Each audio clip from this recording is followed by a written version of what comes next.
salita ng hula. Mapalad ang nakikinig at tumutupad. Mapalad ang nahahapis at sila ay aaliwin.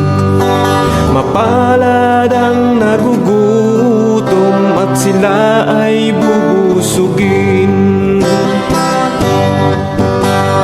Ang magtiis hanggang sa wakas, sila lamang ang maliligtas. Ang magtiis hanggang sa wakas, sila lamang ang siyang maliligtas. Lalaganap ang kasamaan at sila'y magkakanuluhan. Lilitaw ang mga bulaan dito sa sanlibutan. Makipot ang pintuan patungo sa kaligtasan. Malapad ang pintuan tungo sa kapahamakan. Ang magtiis hanggang sa wakas, sila lamang ang maliligtas. Ang magtiis hanggang sa wakas, sila lamang ang siyang maliligtas.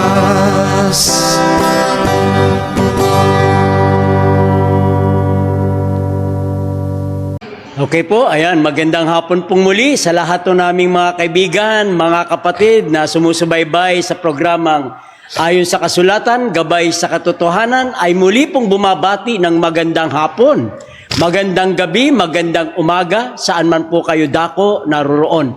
Ay ating pong pasasalamat sa Diyos ay muling nagpapatuloy po ang ating programa. Kaya muli po kaming nag-aanyaya saan man po kayo dako naroroon, man po ang inyong ginagawa. Ang dalangin po natin ay nasa mabuti po kayong kalagayan. Kaya ngayon pong hapon, magpapasimula na po ng ating pag-aaral. Ang ating pong topic ay ano-anyo ng katawan, ang ipaparito ng ating Panginoon doon sa pagkabuhay na mag-uli. Ayan. Dahil so po nakaraang linggo ay may nagtanong, kaya napag-usapan namin ni kapatid na Persky, talakayin po yung tungkol sa ano ba yung katawan na ibabangon ng mga ligtas o maging ang hindi ligtas sa ikalawang pagparito ng ating Panginoon. Kaya nga, sabaybayan niyo po kami asamahan sa loob po ng 2 oras ng atin pong pagtatalakay. Pero bago natin simulan, tayo muna ay sumandaling pumikit at tayo po ay manalangin. Dakila po naming Diyos na makapangyarihan po sa lahat, Hari ng mga hari, Panginoon ng mga Panginoon, Diyos ni Abraham, Diyos ni Isaac, Diyos ni Jacob. Sa amin pong pag-aaral ngayon pong gabi, ngayon pong hapon, samahan kami ng banal na Espiritu. Kayo nawa ang maitataas, kayo nawa ang mapaparangalan. Tulungan niyo po ang aming mga taga-subaybay, ang mga nagsusuri, ang mga magtatanong, patuloy pong kasihan ng Holy Spirit, naway makarating po kami sa buong katotohanan. Pagpalain po ninyo, saan man po sila naroroon. Ano man ang kanilang ginagawa, gabayan po sila. Kung merong mang nalulungkot, merong mang kamatayan, merong mang dalamhati, merong mang karamdaman, ngayon pong hapon, idinudulog po namin sa luklukan ng awa. Maaari po ba amang banal sa ilalim po ng pangangasiwa ng Holy Spirit, pagkaluban po sila ng kapanatagan, kapayapaan at kagalingan. Binabalik namin po sa iyo pasasalamat at papuri sa pangalan po ni Jesus. Amen. Amen. Okay po, ayan, sa lahat po ng aming mga taga-subaybay, ayan, bagamat ang aking na-pray ay gabi, sa bagay, yung may lugar naman na gabi dyan, kaya exempted pa rin yan. Okay, maraming salamat po. Ayan, ay bago po natin simulan ng ating pagtatalakay ay bigyan ko muna ng daan yung aking partner sa kanya pong pagbati sa sponsor, sa mga viewers niya, sa kanyang programa. Ayan, kapatid na Pernsky.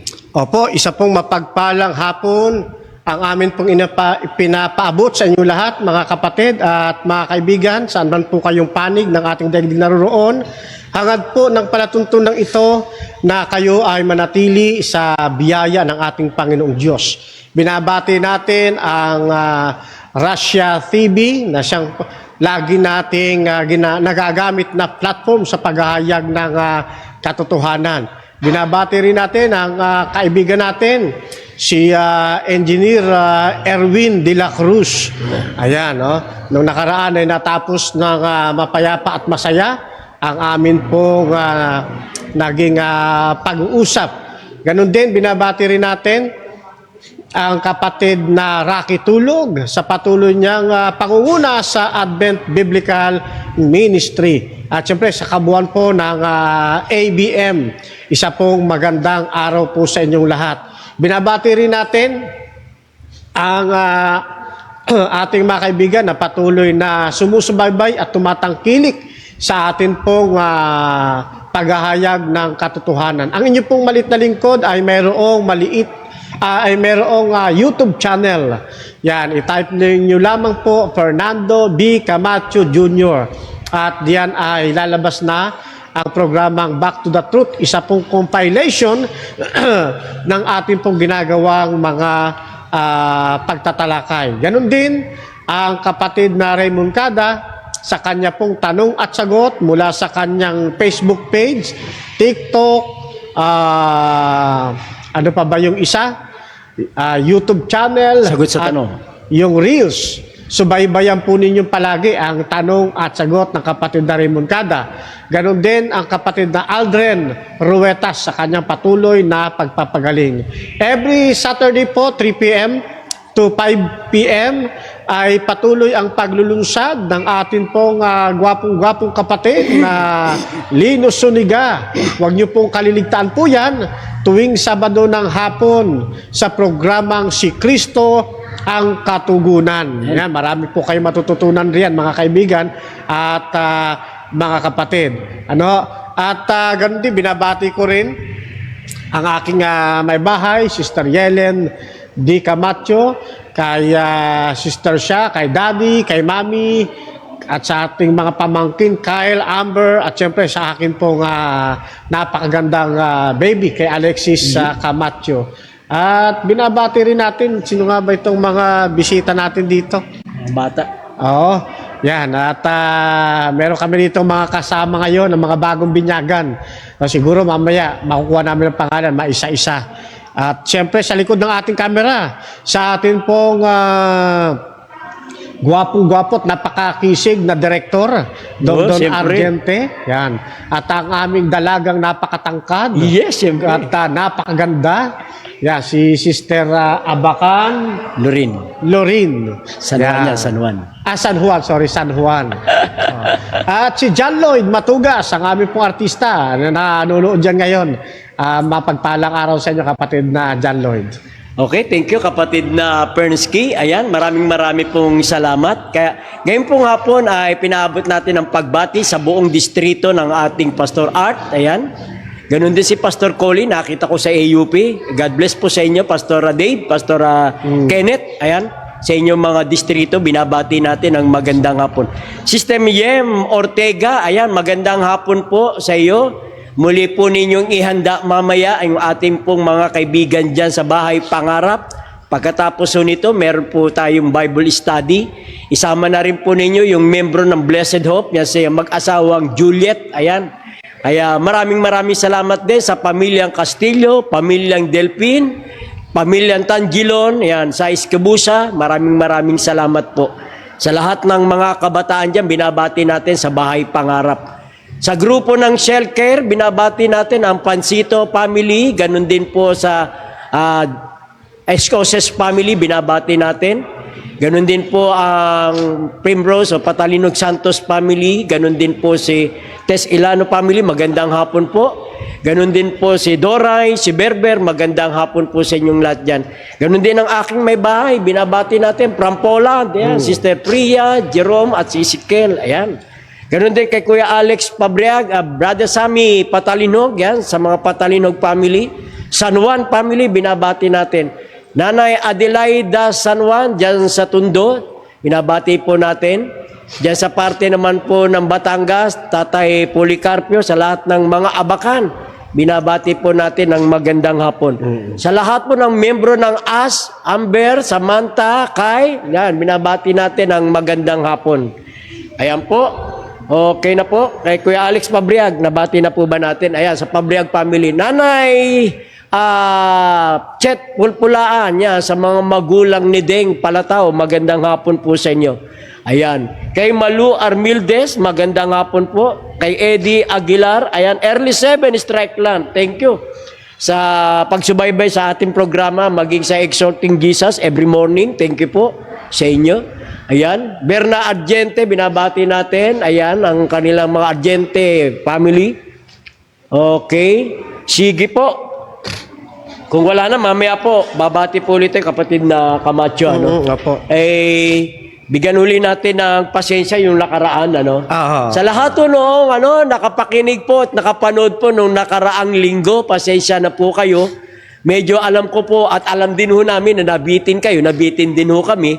Sa dahil lang hindi inaasahan, medyo nagkaroon lang ng kaunting aberya yung atin pong computer. Kaya ay panahon din po niyan, si kapatid na Camacho, may discussion kay kapatid na Erwin. Kaya nadisyonan na rin namin kasi na kami na'y makapanalangin at matapos yung programa, bagamat hindi pa sakto, mga kaibigan, mga kapatid. Kaya kami pong hapon ay humihingi po sa inyo ng pasensya. Chester, ayan, magandang hapon. Doon sa naganap na programa natin nakaraan pong linggo. Alam ko naman na kapatid ay maunawaan nyo kami, di ba?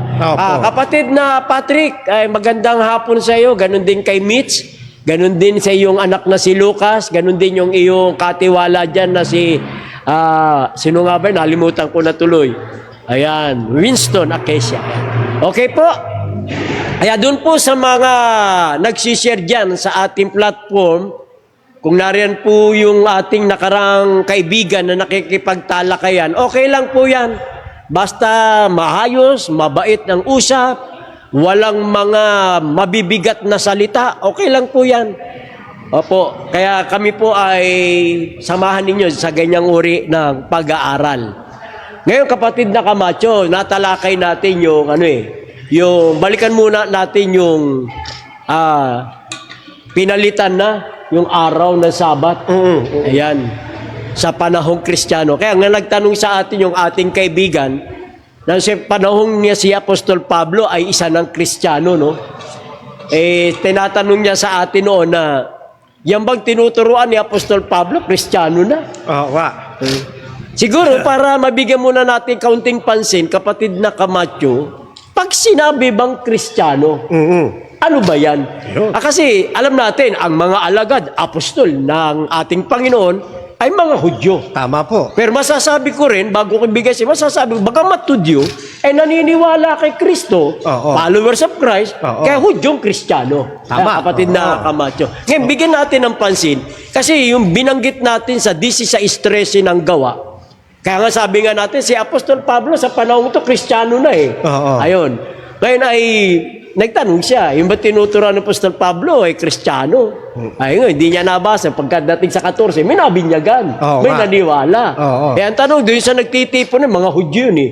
Pero merong hindi Hudyo. Tama. Nung mabinyagan, ano na tawag sa kanya? Hudyong Kristiyano. Yan. Kapatid na Camacho, bigay. Kasi yung ibig sabihin ng salitang Kristiyano, kumakapit po yan kay Kristo. Kaya nga, Christ. Kristiyano. Ibig sabihin nun, tagasunod ni Kristo. Ano mang lahi natin, ano mang katutubo ating pinanggalingan, basta tayo'y tumanggap kay Kristo, kinilala natin si Kristo bilang Panginoon natin at tagapagligtas, ang tawag sa ating Kristiyano.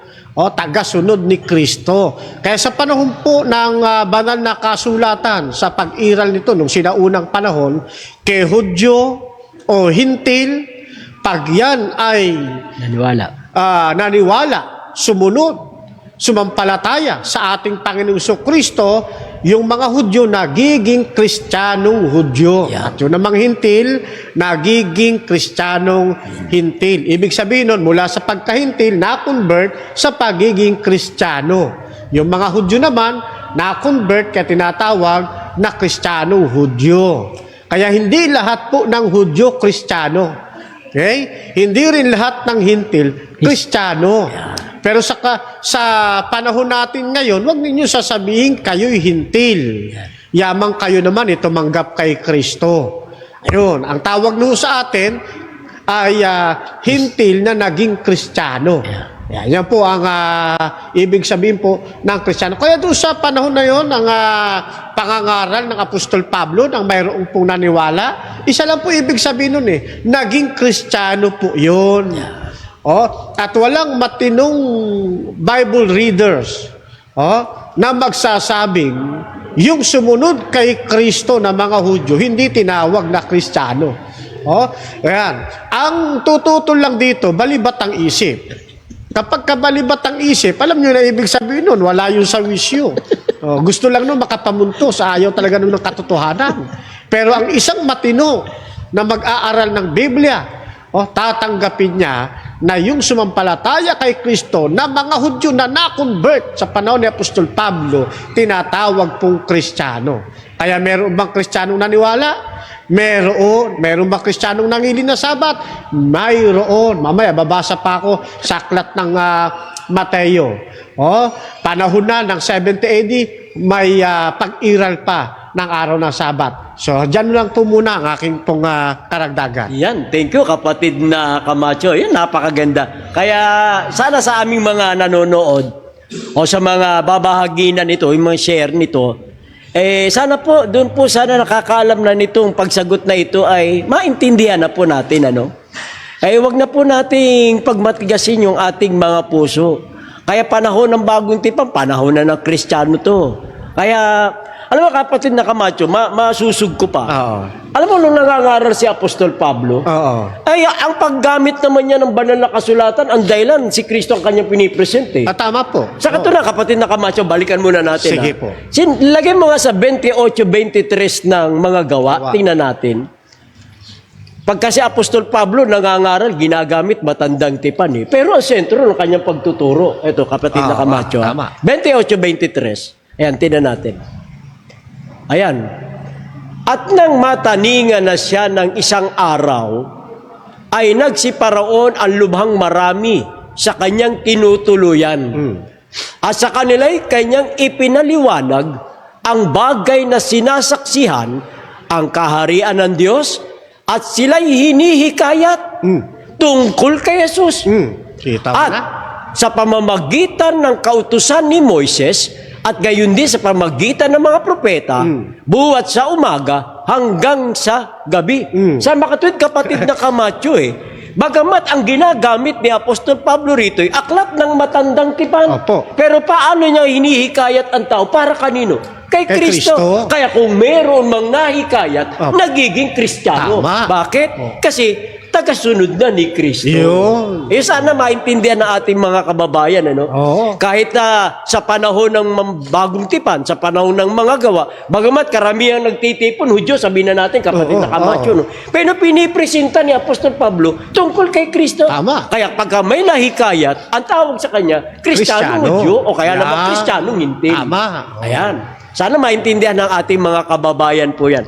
Ngayon, kapatid na Camacho, dadako na tayo sa ating pagtatalakay. Sige po. Kasi napakasarap nung ating pag-aaral Kaya nung sumagi sa isip ko, pwede bang medyo bigyan ko ng kaunti yung naging dialogue ninyo? Sige. Okay. Para Alam mo mas kasi, maganda. natutuwa ako, kapatid na Camacho, nung tumingin ako sa aking Facebook, nakita ko yung inyong dialogue.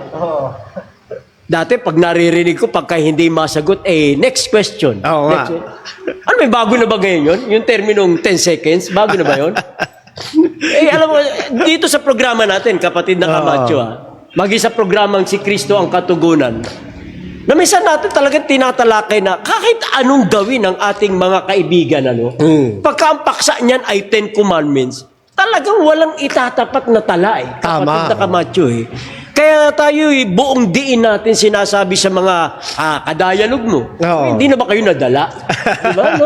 Kaya nga eh. Wala na mga kaibigan, kahit ano pang takbo ng pag-uusap, pagka 10 Commandments ang babanggain po ninyo, umanap na po kayo ng mga sita sa bagong tipan, baliban na lang ay pikit mata ninyo, ay hindi nyo talaga mapupuknat. Oo. Hindi nyo talaga magigiba yung 10 Commandments. Correct.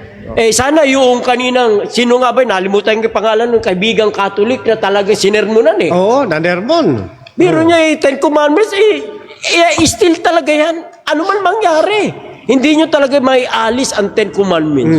Hindi ba? Kaya doon kami sa nag-aanyaya na lumalaban sa 10 Commandments. Abay, mag-isip po kayo. Biro mahaba panahon na ang ginugugol nyo dyan. Mahaba ng panahon kayo, ministro man kayo, pastor man kayo, manggagawa man kayo, ordinaryo man kayong membro. Naku po, mga kapatid, mga kaibigan, mabibigo lang po kayong pagpagsakit ang 10 Commandments. Isipin nyo, karakter ng Diyos yan. Correct, oo. Kalooban ng Diyos yan. Pagkatapos, gigibain ninyo. Naku, nakakalungkot mga kaibigan, mga kapatid. Pakita nyo, nahalata ba ninyo? Alam ko matatalino kayong nanonood, Yung sagot na bawat tanong ni kapatid na Camacho, ang sagot ay 10 seconds. 10 seconds. May Ay, kayo po. sabi tayo, Brother Lino. Sige po. Ang taong gipit sa 10 seconds kumakapit. Kita mo na yan, may bago na. Alam ko, pagka gipit, ay sa Bombay kumakapit. Ngayon, iba na, Oh, at saka ito, Brother Lino. Sige po. Oh, dapat pala, ang paksa, ganito, asa na nga ba yun? Dapat yung paksa, Sige. kasi yung paksa ganito eh. Mabuti. Mabuti ang sumunod sa 10 utos. Napakabuti at napakasarap ang sumunod dito. Dapat pala pinalitan ito eh. Mabuti ang sumunod sa 10 segundo. Napakabuti at napakasarap ang sumunod dito. Panalo sana eh. Alam mo kung merong Mr. Objection, meron ding Mr. Pass. Ito, bago. Mr. 10 seconds. Pero naubos yung oras. 3 tindigan. Puro 10 seconds. Kaya sabi ko, mali yung topic Dapat mabuti ang sumunod sa 10 seconds. Abe, napapag-usapan lang yan. Napapag-usapan. At saka, tignan nyo bilang, kung kayo maalam sa debates, pag may affirmative, syempre merong negative. Ang affirmative, patutunayan ko na mabuti ang sumunod sa 10 utos. Bilang negative dapat, patutunayan niya, Hindi mabuti. hindi mabuti o di kayo masama ang sumunod sa 10 utos. Nakita ho ninyo, naging affirmative din siya. Nagtayo din ho ng kanyang Hindi natin sinusundan to kasi tayo affirmative eh. Yan. Kaya makita ho ninyo, bawat tanong natin talagang para maipuslit, punta sa 10 seconds. Pero hindi naman sinasabi natin mali yung 10 seconds kasi nasa rules yun, mga kapatid. Nasa rules yun. Kaya lang, mas maganda nga talaga sana yung paksa, mabuti ang sumunod sa 10 seconds. Ayaw ng 10 utos, ang gusto 10 seconds. Kaya ako tawa doon sa platform eh. Bino mo dapat 13 poste itatayo ko. Ginawa ko na lang 3. Nahirapan pa sa 3. Tapos yung kanyang chairman, si Rogers, chairman niya, sabi nung chairman niya, mahalaga yung 10 utos sa pamilya. Siya naman ayaw niya. Pero ipunin nyo, ganyan ho kahalaga ang 10 utos. Bakit natin isiningit yung pamilya? Kasi pag ang pamilya sumusunod sa 10 utos, yan ay magiging maligaya. Magiging masayang pamilya. Tama. Yun ang point doon. Kaya mabuti talagang sundin ng 10 utos, mga kapatid. Dadalino. Ayan, naku po, nakita ninyo mga kapatid, mga kaibigan, napag-uusapan lang kasi sariwan-sariwa pa yung mga usaping ito eh. Kaya nga kami, bagamat napapaismay, napapangiti, ayaw ni kapatid na Patrick ang malungkot eh. Ayaw ni kapatid na Patrick ang mga usapang masyadong seryoso, no? Kaya ito nasamahan ho natin ng practical, ng katuwaan, ng kasiyahan. Hindi ho nangangahulugan, nanlalait kami, nanlilibak kami, hindi ho. Alisin nyo sa isipan nyo yung mga ganong mga isipan, ano? Kaya nga po kami nagpapasalamat dyan sa ganitong pangyayari. Kaya kami laging nagsasabing, pagka ganyan ang diskusyon, naku po, wag na. Wag na, kung maaari, sukuan nyo na ito si kapatid na Camacho, taas kamay na kayo sumurrender, di ba? Isipin ninyo, 10 Commandments, babanggain nyo ba yan? Sa bagay, kapatid na Camacho, nahalata naman ng mga viewers natin. Kada katanong mo, kada question mo, 10 seconds ang sagot. Ay, nahalata na yan ng mga viewers natin. Ano? Okay, kapatid na Camacho, ayan. Shout out ka, Boye at Celis Raso. Magandang hapon kay Winston, magandang hapon. Sabi ni Winston, Brad Camacho, very clever. Lagi kong sinusubaybayan ang debates niya. Wow, talagang followers ko, kapatid. Okay, sabi ni Felix Magbuso, wala na pong choice. 10 seconds lang. Depende sumagot ng yes or no eh. Sige po, dadako na ho tayo mga kaibigan. Nasulyapan ko lang sa cellphone ko eh. Kay Keriako, yan. Yasas, Gia Alos. Ayan. Okay po. Tingnan po natin sa Biblia. Tatandaan po natin, ang Bible ay nagsasaad na mayroong dalawang uri ng pagkabuhay na mag-uli. Magaganap po yan sa pagbabalik ng ating Panginoon. Ang tangi lamang mo dyan bubuhayin sa ikalawang pagkakataon, yun lamang mga sumunod, mga sumampalataya, at tumanggap sa ating Panginoon. Sa unang pagkakataon. Sa unang pagkakataon, sa unang pagkabuhay na mag-uli, sila lamang po ang bubuhayin ng ating Panginoon.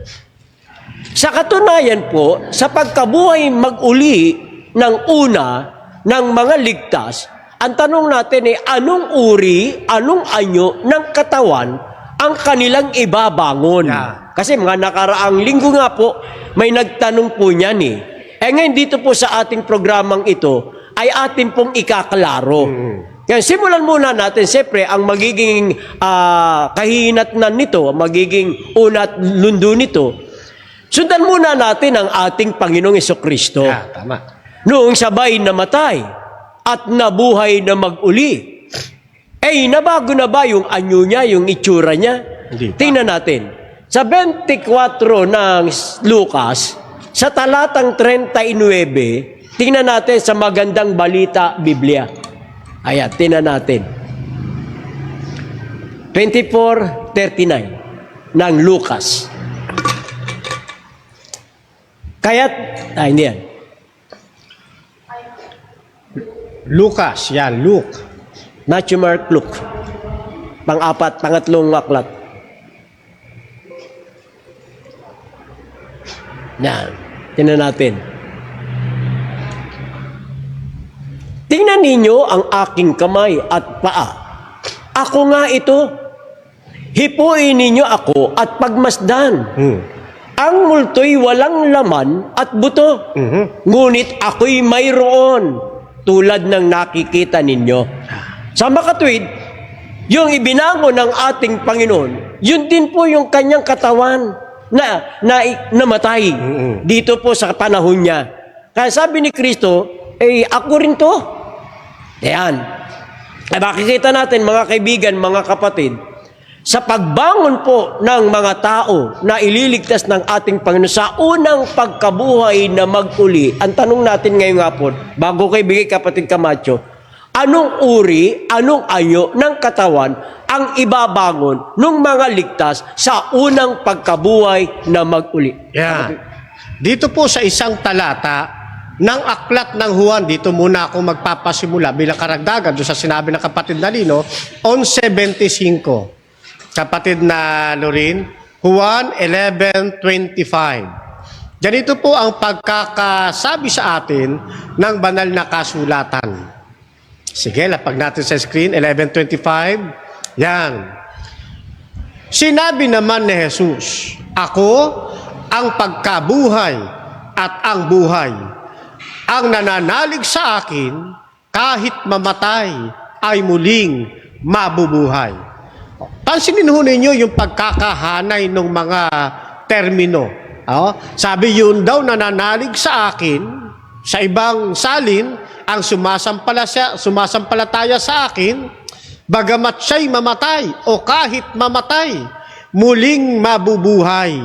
Ayun, ano ho ang ibig sabihin? Alin ho ang bubuhayin pag dumating ang ating Panginoon? Di yun hong namatay. Alin ho ba yung namatay? Di ba't ang katawang lupa? Yung tao mismo. Kaya sabi ng talata, ang sumasampalataya sa akin, bagamat siya'y mamatay, gayon may mabubuhay siya. Kaya pagdating ng ating Panginoon, ang bubuhayin talaga, yun hong katawan ng tao. Isa pang katunayan, mga kaibigan, doon sa aklat naman ng Apokalipsis, pakilagay sa ang Biblia. Apokalipsis 21:4 o 21 verse 4. Yan. Sige po, ang Biblia. Lapag natin, ano? Ganito po ang pagkakasabi. At, yan. Sige. 21 verse 4. Yan. Ito kasi mga kumukuting-tingin, bagong tao ito. Millennial ito, hindi ito nakakaintindi ng mga Espanyol Apokalipsis 21:4. Yan. At papahirin niya ang bawat luha sa kanilang mga mata. At hindi na magkakaroon ng kamatayan, hindi na magkakaroon ng pagdalamhati o pananambitan man, unang hirap pa man. Ang mga bagay ng una ay naparam na. So dito mapapansin ninyo, alin ba yung lumuluha? Yan.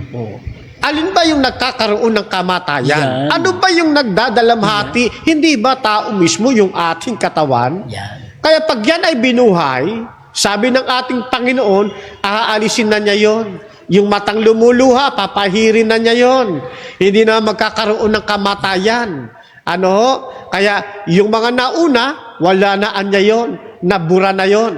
Naparam na. Ayan. Kaya pag dumating ang ating Panginoong Kristo, ang kanyang bubuhayin, hindi po yung espiritu na iniisip ng iba. Hindi yung kaluluwa na iniisip ng iba. Kundi ang katawan mismo ng tao bilang kasangkapan ng kabuuan ng tao. Yan muna, kapatid na Lino. Thank you, kapatid na Camacho. Maganda yung pagkakatirada mo ron, sa talatang yan. Kaya mapapansin mo yung pagbangon ni Kristo, talagang nabago Ibig sabihin, yung ibinangon ng ating Panginoon, yun din yung katawang kanyang pinilibing. Kaya nga lang, ang kagandahan nito, yung katawang yun, wala nang kasiraan, wala nang kamatayan. Kaya ito ang kagandahan ng, kumbaga ay isa ito sa papremyo ng ating Panginoon. Pagkasi dumating, kapatid na Camacho, Ngayon, tingnan pa natin. Maganda yung iyong mga talatang ginamit. Sandali, mayroon pa ako naalala, Brother Lino, Sige po. Tingnan ho ninyo, mga kababayan, mga kapatid, kung ang bubuhayin, espiritu, hindi ba't ang doktrina ninyo, espiritu, hindi namamatay? Yun na sinasabi. Bakit bubuhayin? Di ba? Kung yung iniisip ninyong kaluluwa, yung bang pag namatay ang tao, mayroong umaangat na tila baga maputi. Sabi ng ilan, yan daw ang bubuhayin. Di ba nga, yung kaluluwang iniisip ninyo, pag namatay, diretso sa sinapupunan ni Abraham. Pag kaya naman, namatay na makasalanan, sa impyerno, di kaya sa purgatorio. Bakit pa bubuhayin? Buhay naman pala.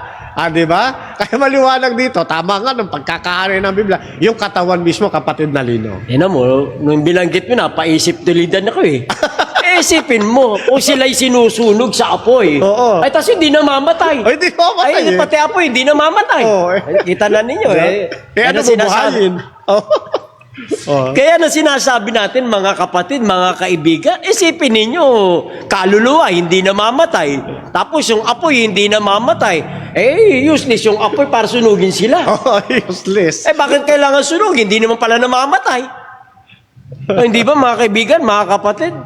Okay, naku po, mga kaibigan, mga kapatid, sa mga nagsusuri, mag-isip-isip po kayo. Abay, matagal po kayong kanin, matagal po kayong manggagawa. Abay, sayang, kumbaga. Sabi nga, Correct, nung nabubuhay oo. pa si Claire de la Puente, oh, sayang. Naku po, mga kaibigan, mga kapatid. Kaya, ano pa ang kagandahan nito? Tingnan natin ang Philippians, o Pilipos, chapter 3, verse 20 and 21. Yan. 20 sa 21.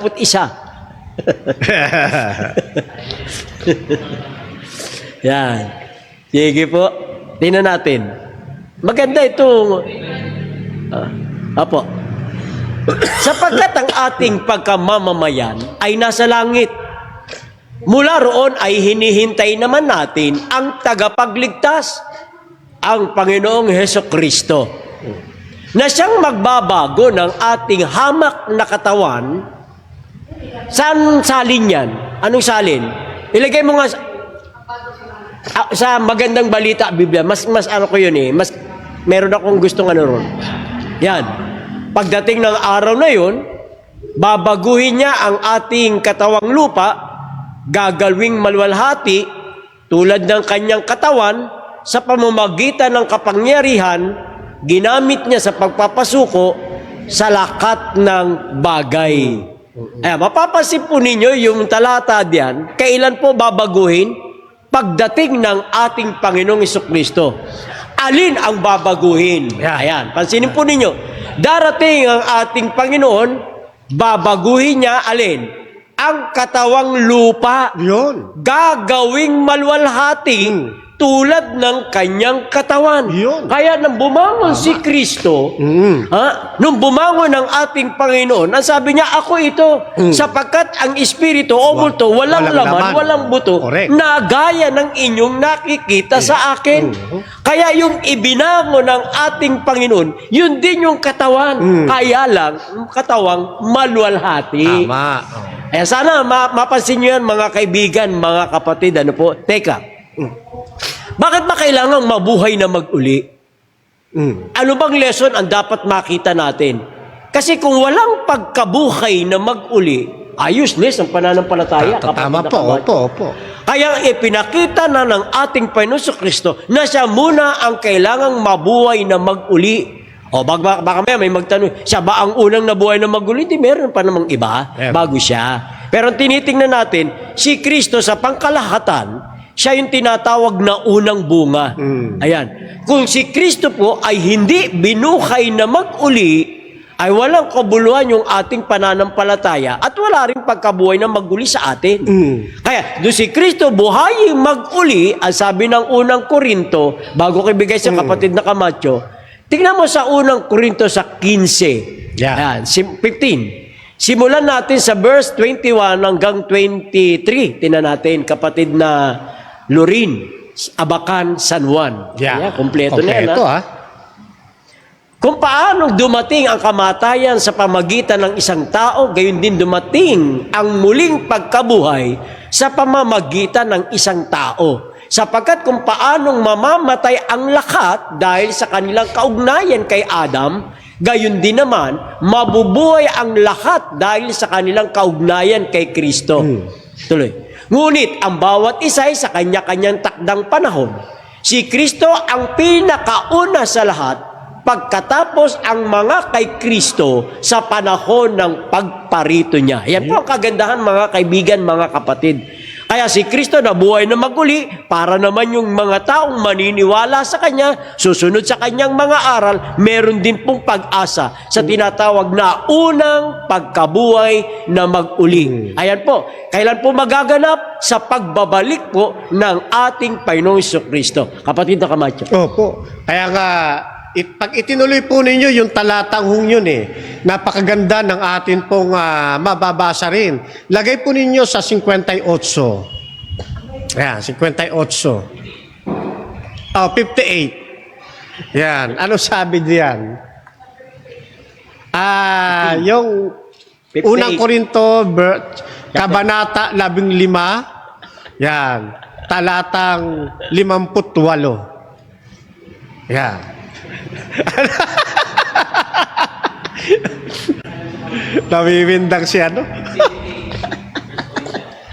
Unang Korinto 15:58. Kaya nga, mga kapatid, Magpakatatag kayo at huwag matitinag.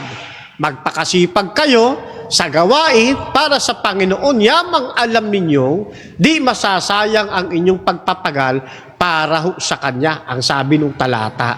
Kaya nabubuhay tayo ngayon sa pananampalataya, mga kapatid. Hindi natin ginagawang hindi isang pagsasayang ng oras ang paglilingkod natin sa Panginoon. Hindi ito isang kapaguran. Sapagkat nalalaman natin, pagdating po ng takdang kapanahunan na bumalik ng ating Panginoon Jesucristo, abutan man tayo ng kamatayan, tayo'y makatitiyak na hindi mawawala ng saysay ang lahat ng ating ginagawang pananampalataya at pagtupad sa Kanya.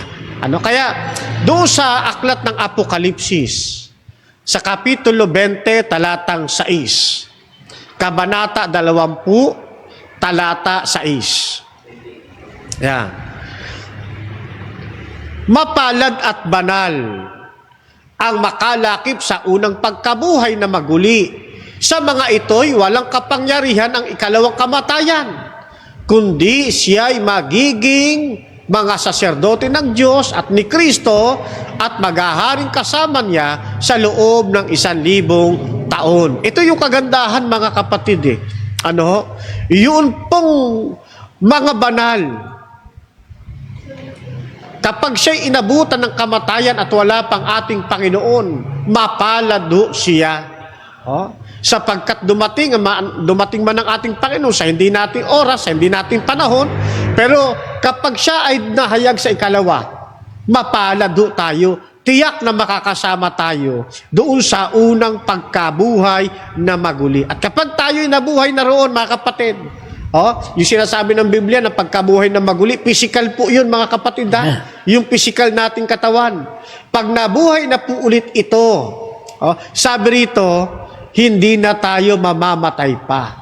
Wala nang kapangyarihan yung ikalawang kamatayan. Ito na yung tinatawag sa Biblia, yung paglalapat na ng buhay na walang hanggan. Kaya yung mga nagtuturo na may buhay na walang hanggan na sila ngayon, na nasa kanila na ngayon, hindi ho totoo yun. Binubola lang ho kayo nun. Dinadaya lang ho kayo. Para bubudol. Para di kayo madaya. Subukan ninyong kurutin yan pag hindi yan nagpalahaw. Kasi yung buhay na wala hanggan, pag nasa yun na, di ka na mamamatay. Kita mo nga trangkasuhin lang, nasa doktor na Bakit? Nasa doktor. Takot mamatay bakit takot mamatay? Ba't ka takot mamatay? Di ba may buhay na wala hanggan ka na? Kaya ang tamang paglalapat ng buhay na wala hanggan, doon po yun igagawad pag dumating na si Kristo at maranasan na ng lahat ng taong namatay yung unang pagkabuhay na maguli. Tanong, doon sa mga nagtuturong may buhay na wala hanggan na ngayon, namatay na ba sila? Kasi kung namatay na sila, baka pwede pang magkaroon ng punto kahit kalahati man lang. Kasi kung namatay sila at nabuhay sila, unang pagkabuhay yun. Kaya lang wala pa si Kristo. Kaya hindi talaga papasa, mga kapatid. Kahit na ipilit ko talaga sa isipan ko hindi papasa Yun ang aming kapitbahay, ang pananampalataya, letter B. Nagtatapos parang tis din pero wala akong binabanggit kapitbahay namin yun. Nabangga ng nabangga yun ng motor. Alam mo, sabi niya doon sa doktor, kasi nagsugod kami, sinugod namin. Sabi niya sa doktor, Dok, gawin mo ang lahat, mabuhay lang ako. Kasi meron akong pamilya. Kamot ako ng ulo, bakit gano'n? Di ba may buhay na walang hanggan na ito? Nakikiusap sa doktor na buhayin siya. Kaya sabi ko sa inyo, kaya nga iniwanan ko yan kasi nga dito, liwanag lapag mo nga ulit kapatid na, bago ko ibigay kay kapatid na Lino, ang liwanag dito Alikan mo. Mapalad at banal ang makalakip sa unang pagkabuhay na maguli. Sa mga ito'y walang kapangyarihan ang ikalawang kamatayan. Kita mo, kung may buhay na walang hanggang ka na ngayon, di wala na kapangyari sa kamatayan, nagpapadoktor ka. Nakikiusap ka pa sa doktor, buhayin ka Kaya may mali. Alin ang mali? yung kanilang paniniwala. Alin ang tama? Yung sinasabi ng Biblia Yeah. na siyang taglay-taglay na aral ng Seventh-day Adventist kapatid na lino. Okay, thank you po kapatid na Camacho. Yan, siguro naman na napag-isip na po ninyo. Isipin nyo, pagka eternal life, makakasakit ka pa. Pag may eternal life, wala na sakit eh. Wala na. Wala. Oo. Ay, yung gaya ng binanggit mo sa 21.4, Oo. wala nang kamatayan. Wala nang sakit. Oo, tama. Pero nyo yan, tapos ay, naku po, mga kaibigan, mga kapatid. Kaya sa buhay na walang hanggan, promise ko yung sinasabi mo nung araw. Oo. Promise of salvation. Tama. Pangako, actually, di mo pa talaga natatanggap Oo. yung reality niyan. Yeah. Pangako pa lang yun eh. Ngayon, kung sa'yo na talaga, Oo. wala ka. Ba't natatakot ka mamatay? Oo. Hindi ba, mga kaibigan, mga kapatid? Ano sa inyo, yung binanggit ni kapatid na Camacho, ayon sa Biblia, mapalad ang unang, mabuhay sa unang pagkabuhay na mag-uli. Mapalad.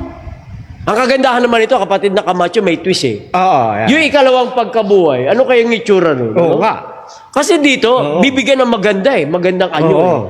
Pero sabi sa ating pag-aaral, kapatid na Camacho, doon naman sa ikalawang pagkabuhay na maguli, kung ano yung kanilang inilibing, kung ano yung ayos at itsura nila noong sila'y inilibing, sa pagbangon sa ikalawa, ay yun pa rin eh. Opo, yun pa rin, oh. Nakita nyo mga kaibigan, mga kapatid, kaya pagsikapan ho natin mga kaibigan, na tayo po ay makasama sa pagbabalik ng ating Panginoon, sa kabila ng ating mga physical body, ay merong diferensya. Alam nyo, malaking pag-asa naman pagka tayo ay nakalakip sa unang pagkabuhay. Kaya lang may kondisyon, kapatid na Camacho. Opo. May kondisyon. Ano po? Una, manalig po tayo sa Kanya. Sumampalataya ho tayo sa Kanya. Pagkatapos, sumunod sa Kanyang mga utos. Alam niyo, di naman ho tayo bibigyan ng buhay na walang hanggan. Di man tayo ibabango kung manlalabag ho tayo. Oo. Hindi ho. Kaya doon sa lumalaban sa Ten Commandments, naku, eto na naman ho tayo. Yung lumalaban sa Ten Commandments, hindi nagpapasakop sa ating Panginoon, malabo na makasama sa unang pagkabuhay na mag-uli. Opo, ito yung real talk, mga kaibigan, mga kapatid. Yung lumalaban sa Ten Commandments, yung ayaw sa aral ng ating Panginoon, pag inabot ng kamatayan, naku po, huwag nyo nang asahan na mabubuhay sa unang pagkabuhay. Pwede po kayong mabuhay sa ikalawang pagkabuhay. Oo. Yun po, kapatid na Camacho. Oh, tsaka dyan, sa ikalawang pagkabuhay, mga kapatid, wala nang 10 seconds po dyan. Sunog ka talaga dyan. di mo na pwede sabihin, o Panginoon, 10 seconds. Wala na. Sunog ka yan, mga kapatid. Tignan ho ninyo, ha. Doon tayo sa ikalawang pagkabuhay na maguli na nabanggit na ng kapatid na Lino. Sa Kapitulo 20, talatang 8 ng Apokalipsis. Tignan ho ninyo. Umpisa mo sa 7. 20, talatang 7. Yan.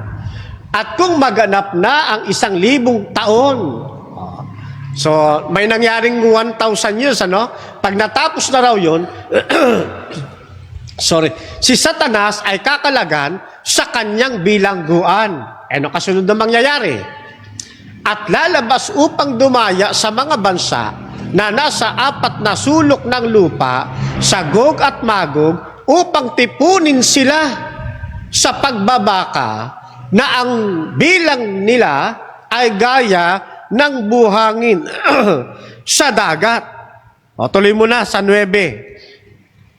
At nangagsisipanhik sila sa kalaparan ng lupa at kinubkob ang kampamento ng mga banal at ang kanyang iniibig. Bumaba ang apoy mula sa langit at sila'y nasupok. Tignan ninyo mga kapatid, ano?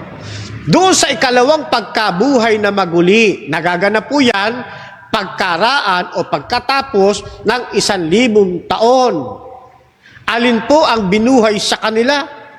Di yung kanilang katawang namatay, hindi sila yung makasalanan na nasa impyerno. Hindi sinabing iniahon sila sa impyerno para tipunin sa dakilang pagbabaka. Hindi ho, gano'n na yung impyerno. Yung impyerno pong binabalangkas ko ngayon, yung impyerno nasa isipan ng mga nagpapakilalang pananampalataya din sa Diyos, yung naglalagablab na apoy, na ngayon meron na. So dito, sa ikalawang pagkabuhay, ang bubuhayin yung namatay. Yung katawan. Yung katawang pinuhay na yun ang gagamitin sa pagbabaka. Kaya ito, hindi mo ito may lalarawan na na mga espiritong galing doon sa Saan? dagat-dagatang apoy o espiritong galing sa purgatorio o sa limbo. Hindi. Di ba? Kasi yun, hindi naman yun namatay Di ba nananatiling buhay nga yun? Papapalahaw nga yun Sabi doon sa kanilang si Brother Dondon nga, may kwento pa dyan Yung aalon Pag napakinggan niya, makikita ho ninyo. Hindi namatay talagang mga buhay sila kung buhay sila, paano sila bubuhaying maguli? Di ba? Wala, masisira ang Biblia. Kasi sa Biblia, mayroong ikalawang pagkabuhay. Masisira ngayon kung totoo yung sinasabi nila. Ngayon, ikaw ba, naniniwala ka, yung may mga daladalang sandata na yun, na makikipagbaka doon sa kampamento, mga yun, walang laman at buto? Mga lang ba yun? Mga kaluluwang iniisip ng mga tao, parang si Casper? Yun ba yun? Hindi ho, mga kapatid. Sentido común. Ang matino na mag-aaral ng Biblia. Hindi sasabihin mga multo. Hindi sasabihin mga kaluluwa na nasa isipan ng mga tao. Hindi po. Talagang tunay na mga taong namatay po yan. Taglay-taglay yung kanilang katawang lupa. Na yan din ang susunugin sa impyerno na naglalagablab na apoy na iiral pa lang after 1,000 years, kapatid na Lino. Yan, naku po mga kaibigan, mga kapatid, punong-puno na po ng knowledge, punong-puno na po ng katibayan ang Biblia. Tungkol dito po sa ikalawa at sa unang pagkabuhay ng maguli at anyo ng katawan ng ibabangon. Ay sana po napakaliwanag na po sa ating mga kababayan ito, sa ating mga kaibigan. Kasi kung wala nga namang pagkabuhay ng maguli, kung wala nga namang kamatayan, ay bakit pa nga naman susunugin sa apoy?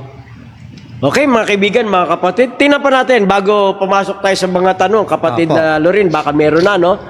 Balikan natin ang unang Korinto 15. Simulan natin sa 55 patuloy. Yan, maganda yan. Ito na po.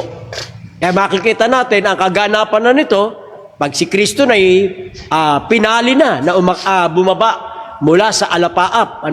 Makikita natin. 55. Ayan.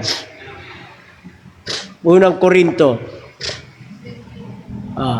Mula sige sa 55 patuloy. Chapter 55, okay. Nasaan ang kamatayan? Chapter 15 na yan? 55? Anong salin? 53. Magandang balita. Alagay mo na si 50. Simulan natin sa 50 pababa. Yan. Yan, para sa pool sila lahat. Ito ang ibig kong sabihin, mga kapatid. Ang binubuo ng laman at dugo, di magkakaroon ng bahagi sa karya ng Diyos. Ang katawang panlupa ay di maaaring magmana ng buhay na walang hanggan. Tuloy natin. Pakinggan ninyo ang hiwagang ito. Hindi mamamatay ang lahat, ngunit lahat tayo'y babaguhin.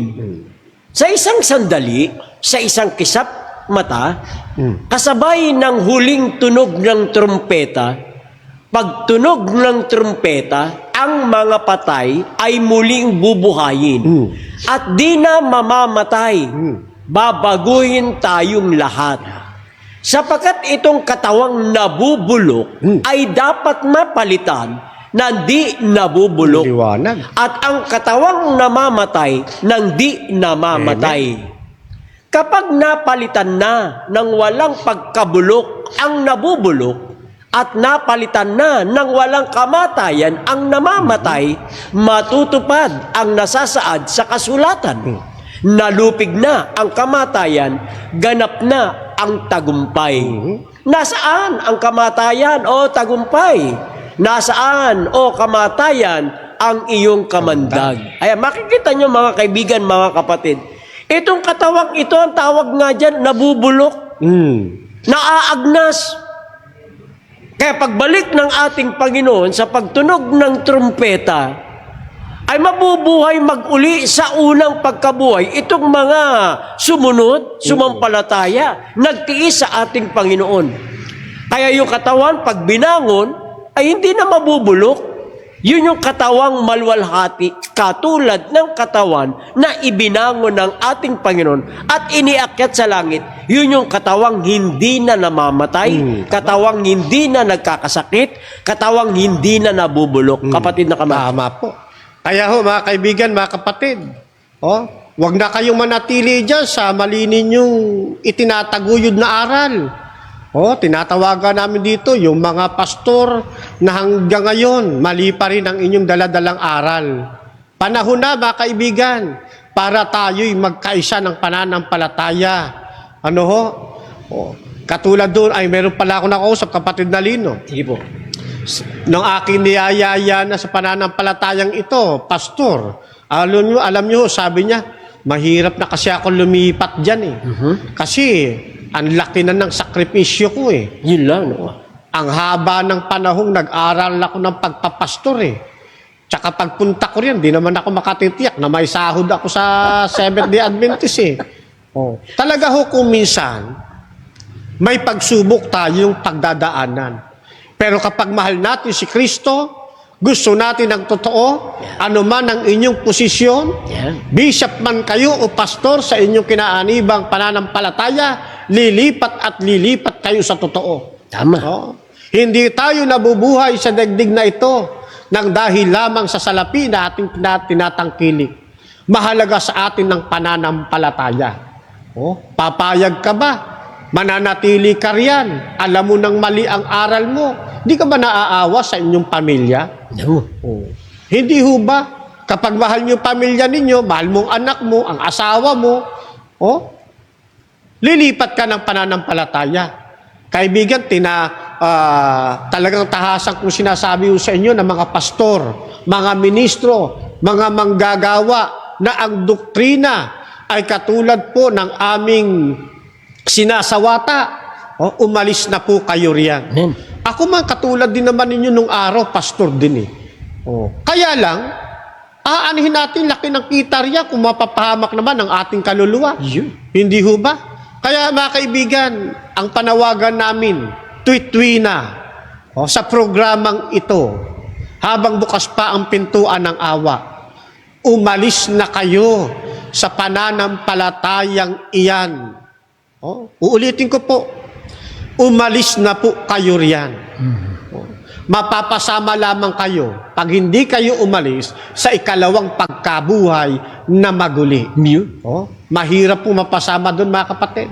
Ang nais namin, makasama namin kayo sa unang pagkabuhay na maguli. Na itong ating katawang may kamatayan, sabi ng kapatid na Lino, doon sa kanya binasa, yung katawan nating may kasiraan, sa isang tunog ng trumpeta, dagling babaguhin ito ng Panginoon. Sa isang kisap mata, tayong lahat ay pagkakalooban ng buhay na walang hanggan.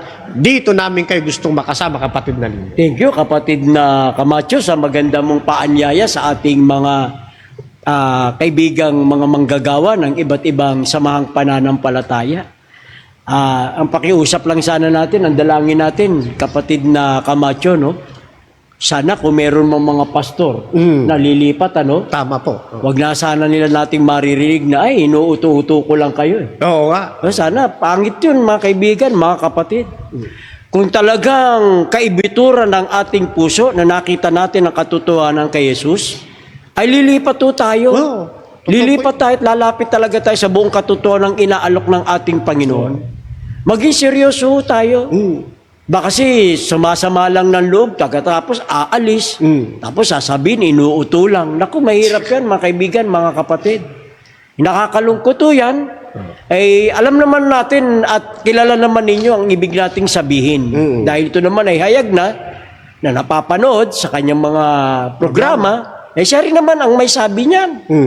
Sinusundan lang ho natin. Ito, real talk ito, mga kaibigan, mga kapatid.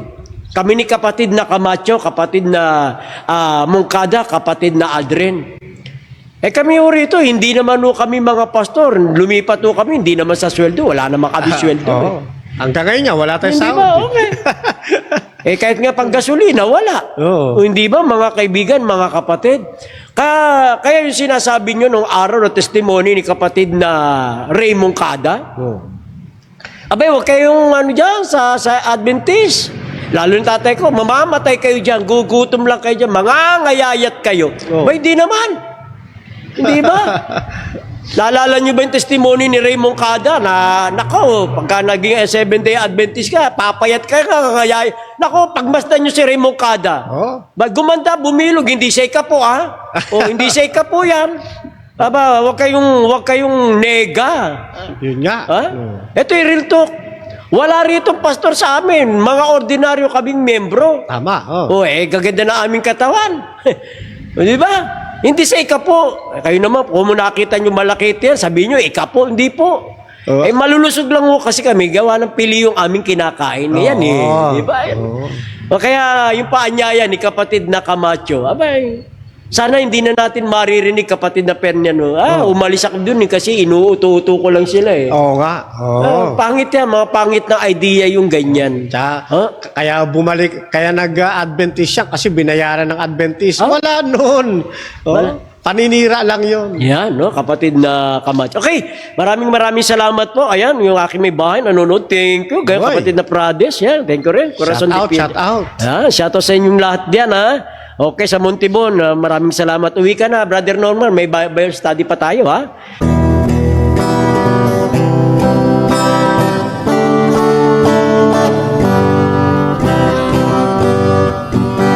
Mapalad ang bumabasa ng salita ng hula. Mapalad ang nakikinig at tumutupad. Mapalad ang nahahapis at sila ay